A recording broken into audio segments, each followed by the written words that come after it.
3000 metre की अत्यधिक ऊंचाई पर फंसी हुई उन दो बहनों ने अपनी जान बचाने की खातिर अपना फोन एक जूते के अंदर रखकर नीचे की ओर फेंक दिया। उन्हें पूरी उम्मीद थी कि फोन के नीचे पहुंचते ही मदद मिल जाएगी, लेकिन दुनिया की हलचल से दूर उस बर्फीली ऊंचाई पर वे पूरे 10 घंटों तक इंतजार करती रहीं। चारों तरफ केवल गहरा सन्नाटा पसरा हुआ था और दूर दूर तक कोई भी मदद के लिए नहीं पहुंचा। भूख और प्यास की तड़प उन्हें किसी जहरीले सांप की तरह धीरे धीरे जकड़ती जा रही थी। फिर भी हार न मानते हुए उन्होंने अपनी बची खुची सारी उम्मीदें नीचे लटके हुए उस बैग पर टिका दी। बैग में उनका खाना पानी था जो जीवित रहने की एकमात्र उम्मीद थी, लेकिन सुरक्षा रस्सी छोटी थी जिससे बैग तक पहुंचना नामुमकिन था। तभी सहेली ने एक साहसी फैसला लिया। कांपते हाथों से रस्सी टावर के सिरे पर बांधी, गहरी सांस ली और नीचे उतरने लगी। मानसिक रूप से तैयार होने के बावजूद हवा में लटकते ही बेबसी और डर ने उसे घेर लिया। अचानक बिना किसी चेतावनी के हादसा हो गया।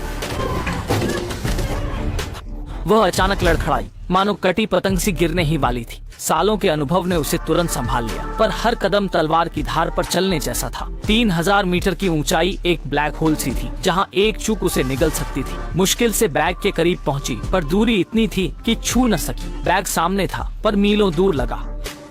सहेली ने हिम्मत जुटाई और सुरक्षा रस्सी खोल दी। टावर को लात मार जड़त्व से खुद को बाहर उछाल दिया। वह सिग्नल ट्रांसमीटर पर गिरी और फिलहाल सुरक्षित है। 3000 मीटर की ऊंचाई देख उसका दिल दहल गया, पर एक सवाल ने उसे डरा दिया। वह वापस टावर पर कैसे चढ़ेगी? सहेली की उम्मीदें अब ऊपर बंधी सुरक्षा रस्सी पर टिकी थी, पर वह पहुंच नहीं पा रही थी। लिसा उसे सावधानी बरतने को चिल्ला रही थी, पर सहेली पर जीने की ऐसी धुन सवार थी कि उसे कुछ और न सूझा। उसने बैग से सेल्फी स्टिक निकाली और किसी तरह बैग को रस्सी पर लटकाने की कोशिश की। उसके कांपते हाथों में घबराहट साफ झलक रही थी। अचानक उसका पैर फिसला और संतुलन बिगड़ा। वह गिरने ही वाली थी कि लिसा की जान हलक में आ गई। सहेली ने खुद को संभाला और फिर से कोशिश की। अंततः उसने बैग रस्सी पर टांग दिया। बैग रुकते ही उसने छलांग मार उस पर झपटी।